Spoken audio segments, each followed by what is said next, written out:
Welcome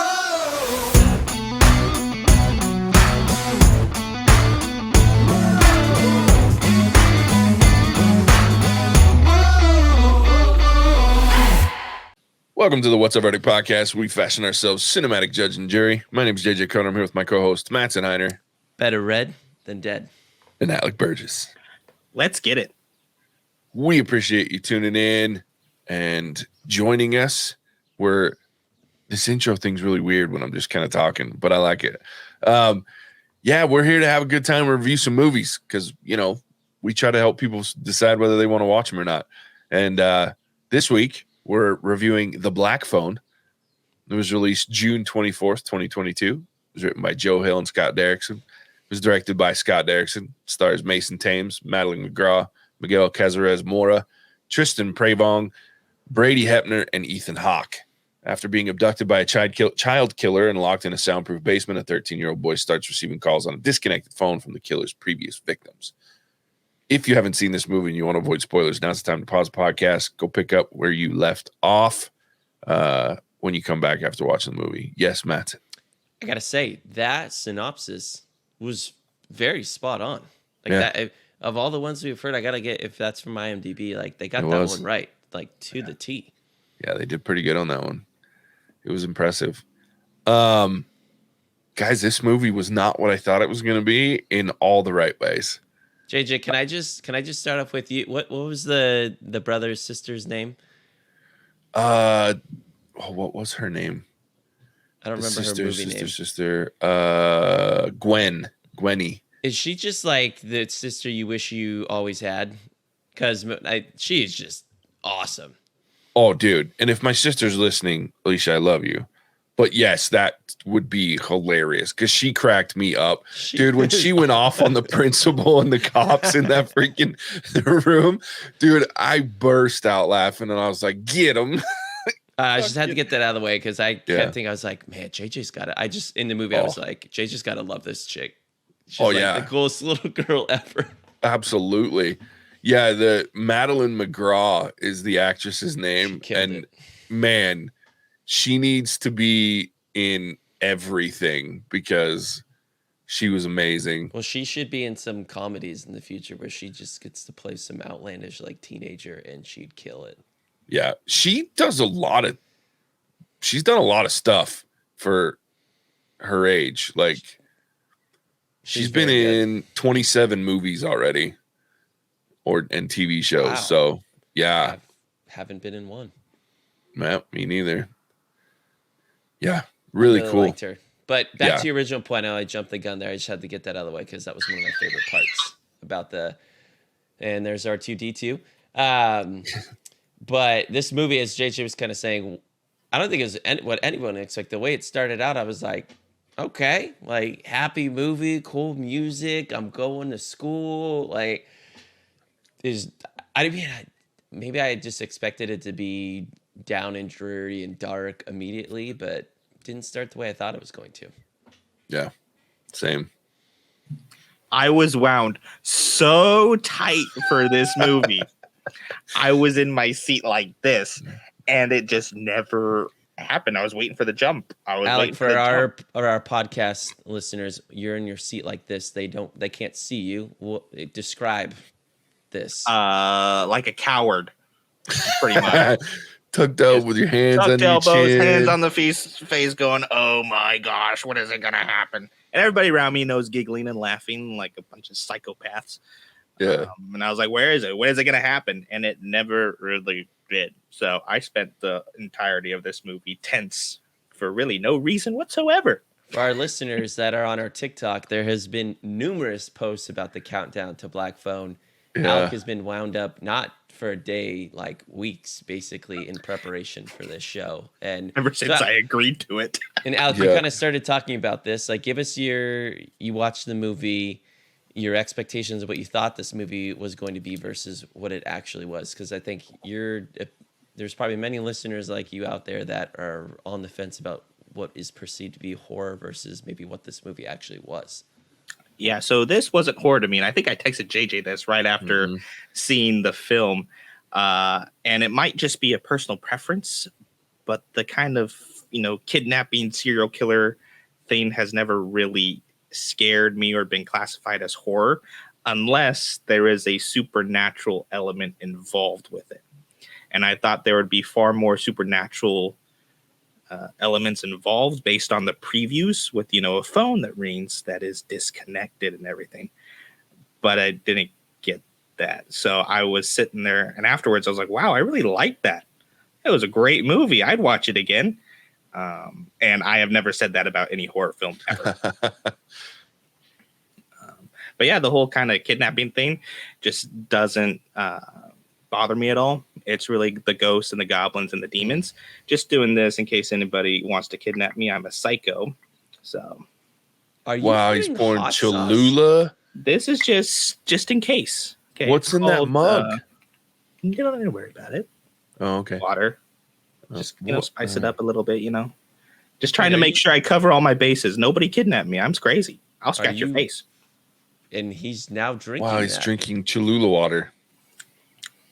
Freaking Arizona. I have to cover my bases. It doesn't scare me, but I gotta cover my bases. Okay. That's funny. So let me say this to our listeners: my wife Taylor is a therapist, so she deals with the traumatic things and like some really bad things. Like they're just not. Life hits her in that way. But what's interesting about her is she loves true crime. Like loves true crime podcasts, loves watching documentaries on that stuff. But the moment it's on like screen in a movie theater, it's just too real for her, according to her. And I don't quite understand it. She couldn't make it through this whole movie because it felt too real, and took her back to her job and some of the stories that she's dealt with that weren't the same as this, but to an extent similar. And she can handle it. And it wasn't that it was overtly scary. It was just extremely uncomfortable for her. So I just thought it was funny to have those differing opinions. But for me, this had a really good story. The plot overall, that's what I think I'll take away from this the most. It was very interesting. And the characters in this movie, some of them you're only introduced to them for a couple of scenes, like Robin, for instance, the one that beat up the bully, and or Bruce, the kid that hit the baseball. But in those small scenes on the phone and everything, the connection that you felt instantly, it was impressive that they were able to write that in and how integral they were to the scene. Even I don't remember the last kid they showed playing pinball, the one that just wailed on a couple people in that little what looked like a gas station, something. All of them had an integral part to play, but man, you really felt what they brought to the plot in their own personal story. And I think that's what carried this movie. Even the main characters really well acted to just the progression of the story. Even Ethan Hawke is the crazy serial killer. All of it, so impressive, to the crazy brother with the cocaine, all that. And even the dad, and understanding he wasn't just a jerk for jerk's sake. There was some real hurt behind that. It all worked for me. I just thought it was a compelling story. And then they threw in some elements of suspense and horror that part of it I didn't quite understand, but I liked everyone so much that it still worked. Yeah. Yeah. And that's what I think.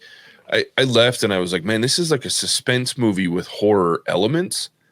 But only because of the kids, the black phone piece, which I guess is it's the piece of the movie that gives it its name. Right. But then it's it is the piece of the movie that moves this movie along and keeps it grounded in what it's trying to be. But at the same time, I went in this part of the reason I love horror movies. I'm full on. I'll watch most of them, no matter how bad they are, because I just enjoy that gore, and I like the jump scares, and I just get a kick out of that stuff. But when it has a great story like this one did, man, it's just even so much better. So I was sitting there watching this movie going, there's not, and even for a Blumhouse movie, so they've become the new, right now they're the horror central.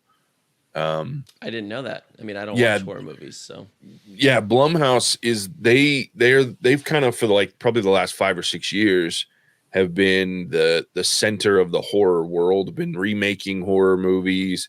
They've been coming up with some interesting stories. They make the they're two different seasons. The Blythe or the, you know what I'm talking about, JJ? Yeah, the Haunting of Hill House and Yeah. Bly House. No, they weren't involved in that, but they did. So, but they've done some terrible movies too. Like they did that one that we did with Vince Vaughn, where he's like the serial killer, and so he yeah. did. They've done some bad ones too, but like they've done Happy Death Day, the 2 Happy Death Day movies, and so they've done some interesting. All of their movies tend to be very different than what you're used to with a horror movie, but this one's like an art house film. Like this is like an interesting storyline, great cinematography. Like it was creepy and intense to the point that there was only 2 jump scares. One of them got me and one of them didn't. And then and it was vice versa for Casey. So the one where you first see, I think it's Billy, the first kid, where he's got the slice in his face, and they starts talking, and then the camera just moves, and you're like, oh my God, like kind of startled because there's this kid. The one that got me was when the sister's riding the bike in the rain, and the kids all are lined up, and it has this big strike of lightning and thunder, and I'm like, oh my! I mean, I jumped pretty good. Like it got me pretty good. People behind me in the theater I was in, like this lady just out loud was just like yelped through the whole theater, and her boyfriend was like, babe, like, and I just started laughing because it was like so loud, just like everyone heard it, and we all kind of looked back, and it was But the other one, actually the one that kind of got me a little bit, I didn't necessarily jump, was the boy that was hanging inverted. That one was the one that I guess got me a little startled. That's the one that hit me. Yeah, they all got me. Yeah, I was gonna say they probably all got out. For me, that one was great because it was appalling to me. Like when you turn around and he's like upside down and bleeding and like and just points at the phone. Ugh. Yeah, like my stomach kind of turned. I'm like, ooh, see, this is that creepy, like not necessarily for me jumpy, but creepy that I'm like, I feel like my skin starts to crawl. So that's how I know and this is why I like The Haunting of Hill House and The Haunting of Bly Manor, because not only do they have some good jump scares, but they make me uncomfortable. Which I enjoy. And this movie made me very uncomfortable in a number of ways, but for me, great ways. Like it was exactly what I wanted. They showed it was incredibly violent in ways that I wasn't expecting. Like when Robin beats the living hell out of the bully. And then when the sister comes and just clocks that kid in the head with the rock and the blood's just pouring down his face. Like, you mother effing cocksucker, just wails him. Seriously. I was like, I didn't think she could get more mouthy than she did with the police and the principal. I know she made you proud. I know you smiled, JJ. Dude, I raised my hands at one, like when she went off on the principal and the cops, like, what was it? Something like, you motherfucking piece of shit, fart knockers. Like I was like, my hands went up in the air. I was like, that was the greatest 1978 line from a teenage girl or preteen girl. Or her prayer scenes were also great. Oh, dude, I was having a great time with that one too. Come on, Jesus, what the fuck? I was like, damn, man, that was my prayers like 10 years ago. What the fuck's going on here? No, yeah, like I loved it. Had a great time. But yeah, I mean, it's an interesting story. This show, like for me, what I really liked was whenever what's the main character's name? Finn, that's right, Finney. Whenever Finney picked up the phone and the camera's on the wall as he was talking, you always just had that sense of, is the I don't know what Ethan Hawke's the grabber. There we go. I think that's all we got. Is the grabber already in the room? Is the grabber coming down the stairs? Is another one of these boys going to show up unannounced in a way that I'm not expecting? And they did a really good job with that tension. But I think the other thing they did well with is, we've all, to an extent, whether we listen to documentaries or watch documentaries, listen to podcasts, there's so many serial killers in the 70s and early to mid 80s. It was like the age of serial killerism or whatever you want to call it, just because cell phones didn't exist, law enforcement didn't have the capabilities and connections that they do now.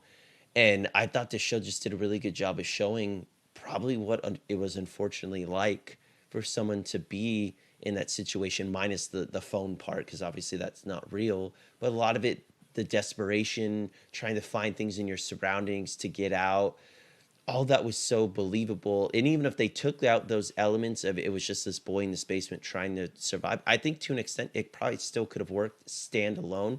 Now, the phone part was great, and we needed that because it brought in those elements of horror and very much appreciated it. But I still think at its core, this film showed, unfortunately, what it could have been like to be a boy that was abducted by a serial killer and go through that. And I was very impressed. Yeah. I think what got me the most is, and as we know, I'm pretty good usually at picking up on clues for things. Like I kept getting frustrated because every boy, it was like they were trying to help him get out, but every time they gave him a solution that was so flawed, and there was no way it was going to work, that I'm like, what the is going on? Especially but in reality, like the freezer one and the window one, I was like, okay, so you climb up there, then what? Like, what do you do once you're like, because even if you get that grate off and unlock the window, you have nothing to stand on, and that rope's not going to keep you up there long enough. Like I was like, what is happening right now? And then the digging the hole, really? Like, come on. You're going to dig a hole and climb out of the building because once you get underneath it, you're going to have to go all the way underneath the foundations. That's a deep ass hole, and he's not getting there. No. So it was really interesting to me, like, because I was like, what is going on? And then, of course, the payoff at the end is that they weren't trying to help him necessarily escape. Their goal was to kill this dude and have him do it. And I loved that. I was like, it's a fucking revenge movie for ghosts. And I thought that was the coolest part. Like, and then when they, at the end on that last moment with the phone where they're talking to him, he puts the phone to his ear and they're going through all the lines that they went through with Finney. Man, the writing in this movie was pretty spot on, and the payoff is just, it's great. I thought it was fantastic. What did both of you think about, because apparently the grabber could hear the phone. We heard that line, but he was in denial about it. So what does that say about Finney being obviously Finney's family with his sister, because of their mom, seems to have some connection to the supernatural. So I was trying to figure out, is Finney slightly crazy, or was it the supernatural? But then what does that make the grabber? I was just trying to kind of piece that together. Curious to hear you guys' thoughts on that. I went classic. He was abused like Finn was. Because he talked about like it hasn't worked since I was down here type of a thing.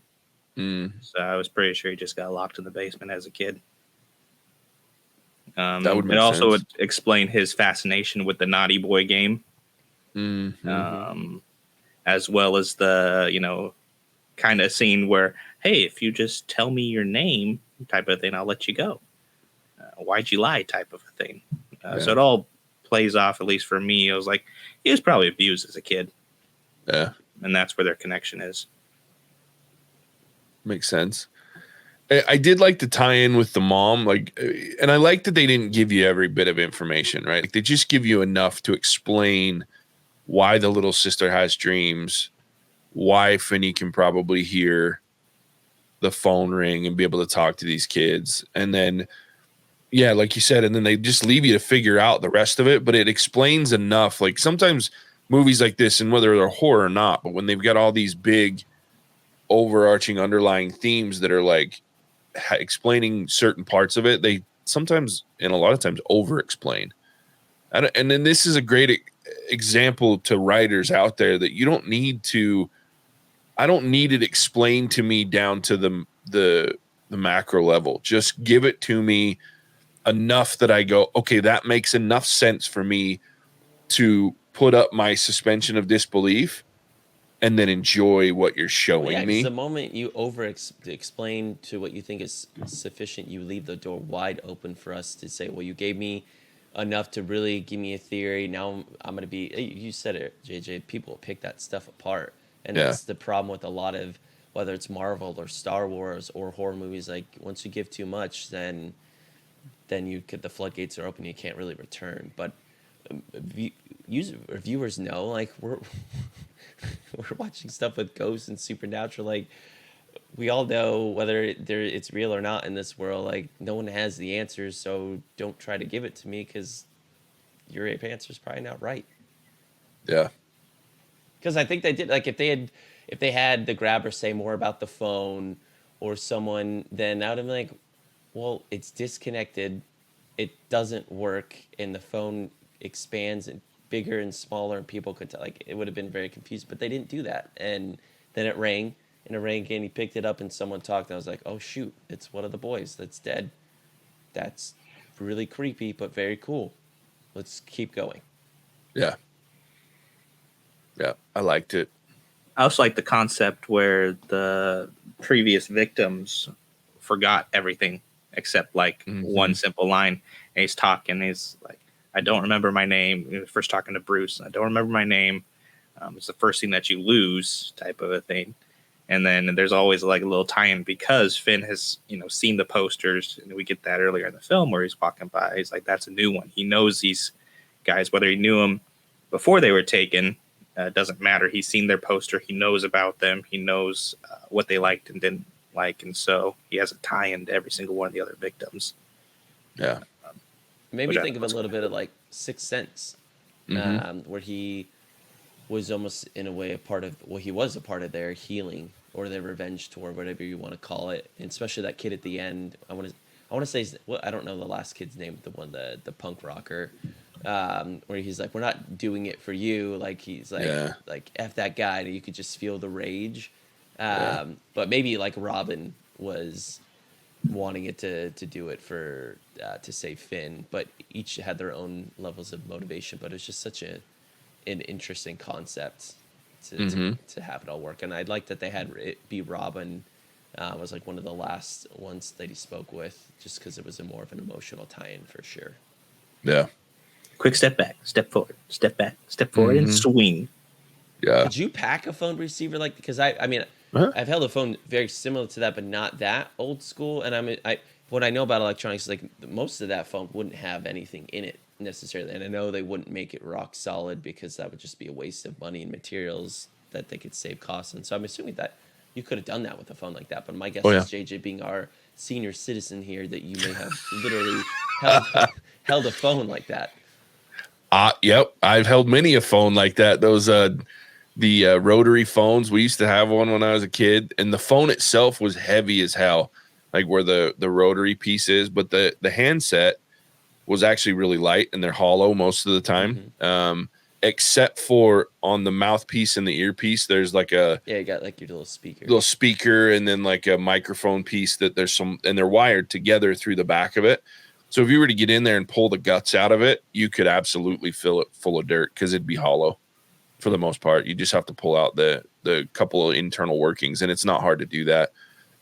So yeah, absolutely, you could do that. So I was like, that's a great weapon. I mean, you make that thing solid enough, and yeah, it was very pretty ingenious to do that. And then especially with the grate, turning it on its side, like the way the grabber fell, like, dude, you totally would have twisted your ankle horribly or broken it, knowing how far he fell in. Like, it was all legit. Like, I was like, okay, like, that works.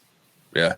And I think that's, like I said, I kind of to retouch on it, that's what interested me the most, because they kept me twisted on, oh, he's going to dig his way out. Oh, he's going to climb out the window. Oh, he's going to go through this freezer.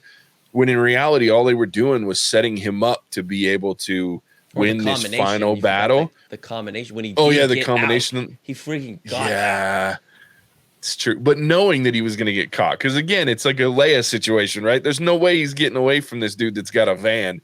And that was a pretty intense part when he's laying there. He's like, I'll gut you like a pig if you make a noise, and I'll strangle you with your own intestines. Yeah, that dude like, was fucked up. And then like the street lights, because that's exactly like I was having flashbacks to the 80s. Like if you were out making too much noise at night, that's what would happen. You'd see porch lights come on and you take off running. You're like, shit, the adults are coming outside because we made too much noise. So it was really interesting to watch that play out and go, oh yeah, that's legit. And I love that it was in the 70s, because you couldn't have done that today. Like this movie doesn't work in modern day. Well, isn't that the great thing though? Like most serial killers, like a lot of what we hear about, it was all around that time period where I'm sure, unfortunately, a lot of that stuff is still happening, but it doesn't seem like it could happen in the way that it did back then, where you could just get away with people disappearing, bodies being buried. There's just too many ways for those things, at least in a neighborhood setting, for someone to get caught like that. But back then, totally different. Yeah, absolutely. No, yeah, I loved it. I love the way that they played it out to where these kids were, where he thought they were trying to help. Because that was the other frustrating from his perspective. I was like, man, that's got to be so irritating. Because every time he gets his hopes up, thinking these kids are telling him how to save himself immediately, right? But it's the long game and it's the setup for it. This is how this is going to work. But I did love too when he's got this phone cord wrapped around, and that moment when he saw, here's where I can wrap this cord around this dude's neck, and then his arms mint and he just crack. Oh, as unrealistic as that was for that kid to snap that dude's neck with a phone cord, I loved every second of it. Yeah, not believable, but very cool. Yeah, great moment. And that poor kid, like the other thing I think about too, and I'm sure Taylor probably thought about this, but even though she didn't make it that far into the movie, like the trauma that the sister and the brother, because like it feels like they end in a happy way, right? But this kid just killed someone after talking to a handful of dead kids and ghosts that help him. The sister has visions that are very similar and dreams to her mother that obviously killed herself, we find out. And so I don't think the future is as bright for these kids as we think at the end of this movie when you start to think about where they're headed. There's trauma for this kid that's going to play out. And now he's so overly confident in himself because he's learned how to fight and he's learned. I mean, if he gets through this, what else can? And these bullies aren't going to mess with him. Like I love the moment when he walks by him and they all kind of like, and he just smirks a little as he walks by, like, yeah, do it, dude. I watched a dude put an axe in his brother's head. I don't give a shit about you. And then he sits down and like works on getting the girl or whatever. But I mean, I don't think there's a happy ending for these people at the end of it all. In the future. No, and I don't think that girl is going to sit down and be his lab partner and just be as cool as she was about it. Maybe, but I'm like, yeah. Kids are weird though. Yeah, they are weird. Yeah. One of my only complaints about this movie though was why couldn't they add a better CGI budget for like the one scene they needed CGI to work in there? I'm talking about the axe murder scene. Yeah. The brother, like, if you're not going to be able to pay for something that's going to look at the way I need it to, why not just have it go on like his back or his shoulder where it can still be gruesome but doesn't have to, like, it didn't look horrible, but that was the only thing that just felt slightly out of place and forced because it's a horror movie, we need to have a crazy shocking death, but it was poorly delivered in my opinion. No, I agree. And I laughed and I leaned over at Casey. I was like, why wouldn't they do that practically? Because horror movies have been doing far more gruesome and gory things practically and making it look pretty good for years. And that's the only real practical effect you would have need to have done. I just don't understand why you don't put a pop pack and a fake axe in this dude's head. Like it can't be that complex to make it look a little more realistic. But I mean, it's a 2-second snippet in a movie, so maybe that's what it had to do with. But I'm with you. I think they could have really done a lot better with that particular piece. But I did like that brother though when he found out on cocaine. Yeah, He's shit like, was great. Oh wait, is this my place? Kind of turns his head. I laughed when the cops came to the house and they're like, "I want to clean up before your brother gets home." He's, oh, stupid. Lines of coke were laying on the coffee table. It was a good movie, guys. Like, I'm impressed at how good this movie was. Like, even to the point that Casey hates horror movies, and she went and I was surprised she went and watched it with me, but she left. She goes, "That was a really good movie." Yeah. What was up with the different faces? Do you think that resolved trauma that he went through, like as Alec was describing before? I mean, it was interesting to see because I think there was a few that we saw. Yeah, there was the big smiley one. There's the no mouth, and then there's the frowny one. And for me, it was the different personalities that went right. So he came down and he was introducing and trying to be friendly and kind of earn the kids' trust, I guess, in a way. So, and he would always tell him, I might let you go or whatever. And he's got the smiley face on when he's doing that. And then in the first time you see him with the mask, full mask, when he introduced it, he doesn't have anything on. So it's kind of blank. The kid doesn't know what's going on. Then we see the nice version of him. And then every time he sets him up to fail, he's got the frowny face on. Even with the newspaper, he was covering his face so you couldn't see it or with the food or something. I don't remember what it was, but you couldn't tell it was the frowny face until after he lied to him about his name. So it was always the frowny face when he was expecting to do the naughty boy situation, and it was the smiley face when he was trying to earn his trust, and then it was blank at the beginning because you just didn't know what was going on. That's how I interpreted the masks. But what about when at the end when his mask was taken off by Finney in the scuffle, and obviously there's a clear freak out? Was that, I was trying to figure out like why the freak out? Like he put the mask on to be the monster that he wanted to be, but then when it was taken off, then he was afraid of himself or something. A lot of times it's a persona thing. So they're serial killers, and this is my obsession with serial killers and things like that, is I've read a lot of times they're two different people. And that's why you hear a lot of serial killers are like, oh man, I had no idea he was the nicest guy at the job and whatnot, but they have a persona. And so I think that's the way they were portraying his persona. Like and to Alex's point, there's probably some serious unresolved trauma from being abused as a child. If that's the case, that's what they pointed to. I feel the same way, Alec, that they pointed to that. And that persona probably comes from maybe having the mask on makes him feel like his abuser that did the similar torture tactics of naughty boy, you were naughty, I'm going to beat the shit out of you. And so by taking that off, that persona goes away in the mind that's broken that way. So that's why the freak out, because now his power's gone. So the music was also very good Dude. in this movie, especially at the beginning when they were doing like the opening credit scenes and everything. Like, I don't even know if you could, I mean, it was music, but it was just that eerie, like you could make anything be creepy with that type of music. But they did a really good job with that as well. Yeah, I thought the same thing. In fact, I thought of you in the beginning of the movie when the music's going. I was like, "Ooh, Matson's going to talk about the music in this movie." It was so good. Because it was great. Yeah, but they did that at those opening credits, and then they went right into like happy-go-lucky, like we're at school, or play baseball. But that just shows you the power of, and I guess I always talk about this, so that kudos to you for thinking, because I always pick up on this stuff. But power to just music and sounds, you can really make people feel however you want them to based off what you're putting on screen, even with dialogue. Like you could make a very happy conversation feel creepy or awkward to an extent by some of the music that you put on there. Absolutely. No, I've always agreed with you. Music is, to me, movies and television, music does not get enough credit because in my opinion, it is one of the most important aspects of film because it changes the way you feel during a movie. Or the absence of music. Movies like First Place or even Interstellar has moments where they do it really well, where there's no sound and no music. Mm-hmm. Yeah, but you got to have the good music for that silence. Because I've seen movies too where the soundtrack or the score wasn't impressive, and then they try that silent moment and it doesn't work as well.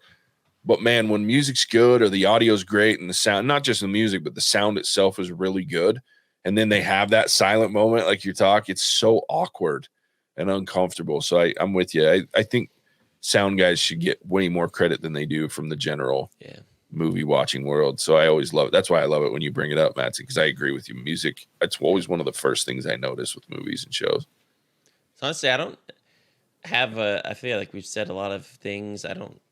My only real criticism was that CGI. I don't know if anyone else had anything they wanted to bring, because overall, like a very good movie. I was pleasantly surprised. I hope Finn continues to develop his pitching, because the slider that he threw to Bruce, the movement on that from a 10-year-old picture is insane. This dude needs a contract with MLB. Get this man on the Yankees. Yeah. It just opened up and I was sitting there going, whoa. Yeah, well, and the heat the dude had too. Like I was like, this kid's a 13-year-old. Shut up. He threw like a freaking. I was like, damn, that ball's got some heat. Looking like Greg Maddux out here moving east to west on the plate. Yeah. Yeah, it was I laughed. That was pretty funny. Yeah, what a great movie. Should we rate it? Yeah, I'm ready. Let's do it. I'll kick it off.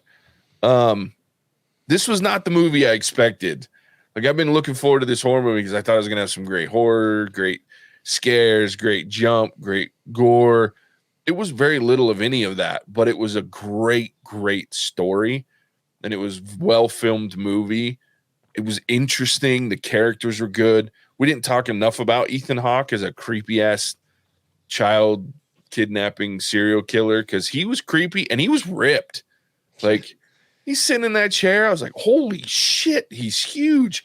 So Ethan Hawke still continues to be on point this year with everything he's doing. Even the weird ass Viking movie, he was a great part of it for the little bit he was in it. So kudos to Ethan Hawke. Very impressed. I thoroughly enjoyed this movie. I will definitely watch it again because I think there's a lot of things to pick up on that you probably miss. The timing's great. It's a relatively short movie, under 2 hours long.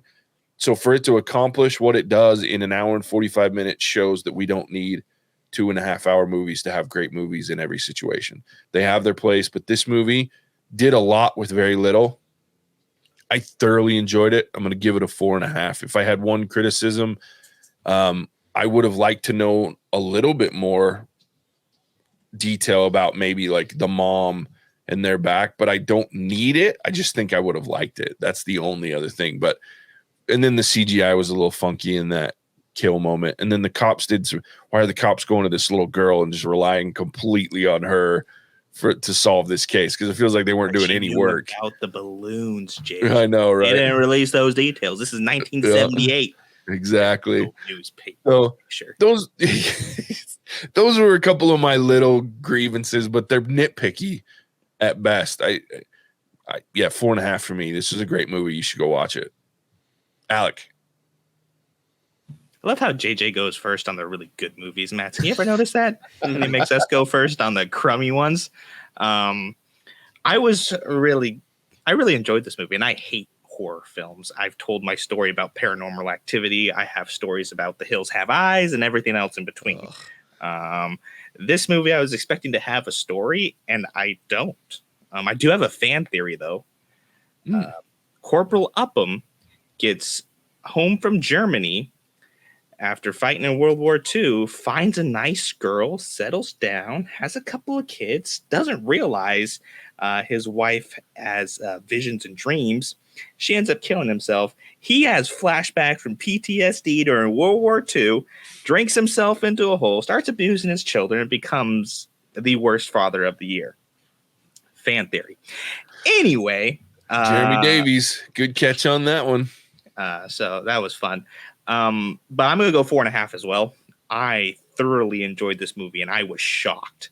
I had seen the previews. You guys have seen the countdown I was doing. I was scared stiff going into this film. It got to the point where we were recording Obi-Wan before I went to go see this. And I was sweating. I was like, oh, geez, we got to go. And I was texting JJ. I was like, I could be 5 minutes late. And then the realization hit me. If I'm 5 minutes late to this film, I'm going to have to walk to my seat with my back turned to the screen in a dark room. And I said the back for horror movies, right? Got to get your back up against a wall. That's rule number one. And the scariest part of this film for me was when the usher at the theater walked up the stairs to the back of the theater and turned around and looked at me while she was doing the count. That's funny. I was sitting there like, what are you doing?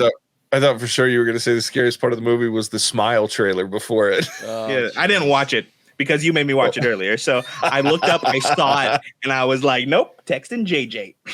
Yeah, I will not be watching that movie, JJ. It's funny. But yeah, 4.5, great movie. I enjoyed pretty much every bit of it. It was great storytelling and just phenomenal. Love it. All right, Mattson, finish us up here. Yeah, 4.5 for me as well. I think the only JJ kind of said it. CGI, the cops kind of just like worst detectives out there, to be honest. Like this movie's close to a 5. I mean, I'm looking for like the smallest reasons for it not to be a 5, and maybe there's a world where it should be, because man, I mean, It is a great movie. We've already said it. I don't need to reiterate everything that I said. Like, if you're looking for a movie that you want a couple potential jump scares that keeps you kind of on edge, which it does, but it's a very good movie, this is that movie.